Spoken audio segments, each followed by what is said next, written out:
Question भाई पढ़ लो थोड़ा। Sine inverse x plus sine inverse y plus sine inverse z का वैल्यू दिया है 3π/2। फंक्शन ऑफ 1, एक फंक्शन है, पता नहीं कौन सा फंक्शन है, उसका वैल्यू दिया है f(1) = 2 और डेफिनेशन दिया है f(p + q) is f(p * f(q)। ठीक है, for all pq belongs to r, pq और कुछ भी रियल नंबर हो सकता है। देन हम लोग को इस पर्टिकुलर एक्सप्रेशन का खतरनाक वाला एक्सप्रेशन देख रहे हैं, उसका वैल्यू निकालना है 0 1 2 3 क्या होगा। तो पहले यूज करेंगे पहला वाला कंडीशन का, sine inverse x plus sine inverse y plus sine inverse z = 3π/2 दिया और हमको पता है कि साइन इनवर्स कुछ भी हो, वो साइन इनवर्स x हो, y हो, z हो, साइन इनवर्स ऑफ एनीथिंग का जो आंसर होगा उसका वैल्यू -π/2 से π/2 के बीच में ही लाई करता है। ठीक है, इसका मतलब साइन इनवर्स x का मैक्सिमम वैल्यू क्या होता है? Max value. अगर साइन इनवर्स x -π/2 से π/2 लाई कर रहा है तो साइन इनवर्स x का मैक्सिमम वैल्यू कौन सा होगा? π/2। जो लास्ट में आता है सबसे बड़ा नंबर π/2 मैक्सिमम वैल्यू होगा। Now if you say this plus this plus this is equals to 3π/2, 3π/2 can be written as π/2 plus π/2 plus π/2। Correct? ऐसे नहीं लिख सकते थे 3π/2 तो हम π/2 प्लस π/2 प्लस π/2, मतलब तीन चीजों का सम 3π/2 होना है और हर एक चीज का मैक्सिमम वैल्यू है π/2। इससे क्या पता चल रहा है कि साइन इनवर्स x का वैल्यू भी π/2 होगा, साइन इनवर्स y का वैल्यू भी π/2 होगा, साइन इनवर्स z का वैल्यू भी π/2 होगा। ऐसा नहीं हो सकता ना कि ये π/2 है, ये π/4 हो गया मान लो और ये π/2 नहीं होगा, 3π/2 नहीं होगा। ये अगर π/4 है, इसको π/2 से ज्यादा होना पड़ेगा, इसको 3π/4 होना पड़ेगा, 135 डिग्री या सॉरी 3π/2 होना पड़ेगा, 135 डिग्री होना पड़ेगा, लेकिन 135 डिग्री नहीं हो सकता, नहीं 90 तक ही जा सकता है। ठीक है, तो सबका वैल्यू π/2 जब होगा तब जाके इसका एक्सप्रेशन 3π/2 सम होगा। तो इसका मतलब इसका वैल्यू π/2 साइन इनवर्स x का वैल्यू अगर π/2, x का वैल्यू 1 होगा क्योंकि साइन इनवर्स 1 π/2 होता है। साइन इनवर्स y का वैल्यू π/2 मतलब y का वैल्यू भी 1 होगा और यहाँ पे z का वैल्यू भी 1 होगा। तो इस एक्सप्रेशन से हमको पता चला कि x y z तीनों का वैल्यू क्या है, इधर 1 1 1। अब आएंगे क्वेश्चन के ऊपर, x y z का वैल्यू मिल गया ना, देखो बहुत सिंपल हो गया, नंबर्स मिल गया, आंसर हो गया x y z। फंक्शन में थोड़ा काम करें, देखो f(1) का वैल्यू दिया है 2 और हमको दिया है f(p + q) और देखो एक्सप्रेशन में हमको f(2) का वैल्यू चाहिए, f(3) का वैल्यू चाहिए।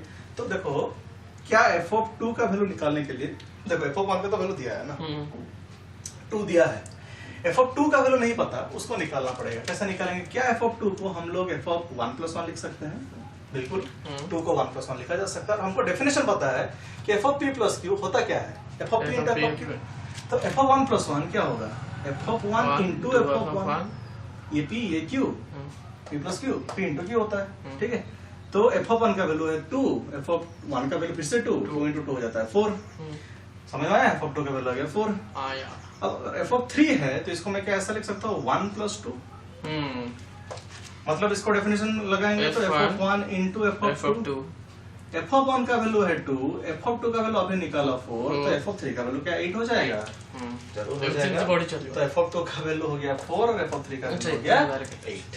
ठीक है, अब इसमें डाल देंगे अपना आंसर जो होगा, ये छोटा सा बक्सा के अंदर हम लिख लेते हैं आंसर, नीला नीला पेन में लिखते हैं, कंफ्यूज नहीं लगेगा।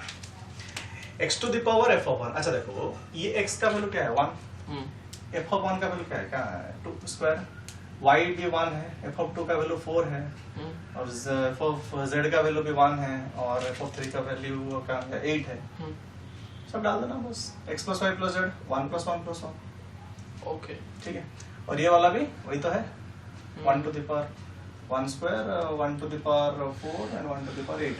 अच्छा ये कितना हो जाएगा, 1 to the power anything is 1, so ये 1 + 1 + 1 3 माइनस ये वाला भी 3, नीचे वाला भी 3, 3 - 1 3/3 कितना होता है 1, 3 - 1 is how much 2। तो hence option C is correct. ठीक है, तो इस तरह का क्वेश्चंस जेईई में आते हैं। क्या करें, बहुत बदमाश लोग हैं, तो 2-3 चैप्टर मिला लेते हैं बदमाश। ठीक है, तो इसको लिखो और मैं मिटा रहा हूँ। कितना टाइम देते हैं?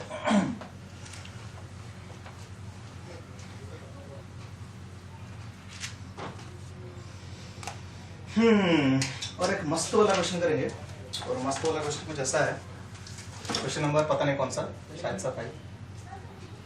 If x1 x2 x3 x4 are roots of equation x to the power 4 minus x cube sin 2 beta plus x square cos 2 beta minus x cos beta minus sin beta is equal to 0. then पूछा है कि sum of tan inverse xi का value निकालो. I का value i is equals to 1 to 4 है, equals to क्या होगा answer options में beta, option number B pi by 2 minus beta, option number C pi minus beta, option number D minus beta. बढ़िया question जिसमें होगा quadratic, roots of the equation, inverse trigonometry, खाली trigonometry वगैरह वगैरह सारे चैप्टर्स के concept लग जाएंगे. If these are the roots of the equation ये वाला, देन इसका वैल्यू क्या होगा. ठीक है, बहुत अच्छा क्वेश्चन है. ट्राई करो, पहले ट्राई करो, पॉज करके ट्राई करो. यस, नाउ सी एक चीज थोड़ा रिवाइज करना पड़ेगा. टाइम लेते हैं क्वेश्चन, टाइम लगेगा 13 मिनट. अच्छा, if you see this equation, this is a biquadratic equation, fourth degree equation. अगर fourth degree equation है तो उसका 4 रूट होगा. fourth degree अगर equation है तो उसका 4 रूट होता है. अल्फा बीटा गामा डेल्टा लिखते हैं, लेकिन यहाँ पे रूट दे दिया है x1 x2 x3 x4, उसको यूज करेंगे. और कोई भी इक्वेशन का फॉर्मेट कुछ ऐसा होता है, याद करो. अगर बाइक्वाड्रेटिक फोर्थ पावर है तो ऐसा होगा x to the power 4 minus, यहाँ पे सम ऑफ द रूट्स होता है. याद करो क्वाड्रेटिक में सम ऑफ द रूट्स. ठीक है, एक्चुअली यहाँ पे ऐसा लिखते हैं हम लोग, लिखा ऐसा जाता है s1 into x cube plus s2 into x square plus s3 into x plus s4 is equal to 0. अब पूछोगे भैया s1 s2 s3 s4 क्या है. s1 है sum of roots taken one at a time. एक ही बार में एक ही रूट लेना है और इनका सम करना है. मतलब सिंपल भाषा में ये है x1 plus x2 plus x3 plus x4. अगर root alpha beta gamma delta तो alpha plus beta plus gamma plus delta. s2 मतलब sum of the roots taken 2 at a time. 2 at a time मतलब ऐसा है x1 x2 x2 x3 x3 x4 x4 x1 ऐसा चलता रहेगा ना. और x1 और क्या कॉम्बिनेशन बनेगा x1 x3 x2 x4. ठीक है, ये होता है. S3 मतलब होता है sum of root taken 3 at a time.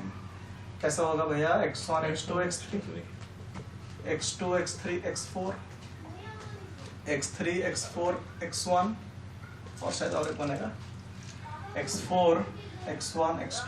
बस sum of roots taken 3 at a time होता है.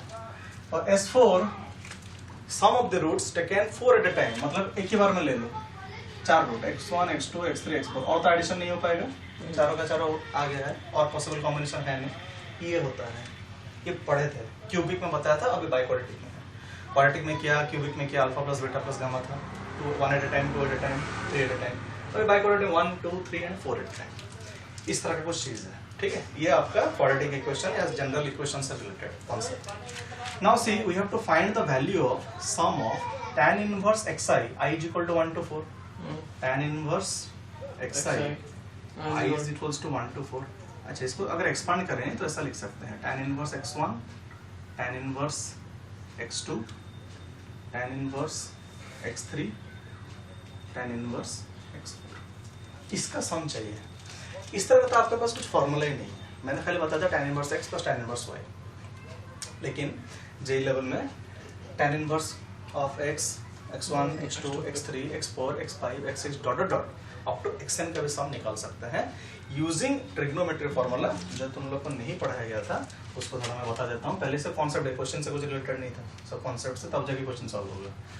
अब एक फॉर्मूला है, पढ़े हो, tan a प्लस b का फॉर्मूला. देखो tan a प्लस b, इसका फॉर्मूला होता है आपका tan a plus tan b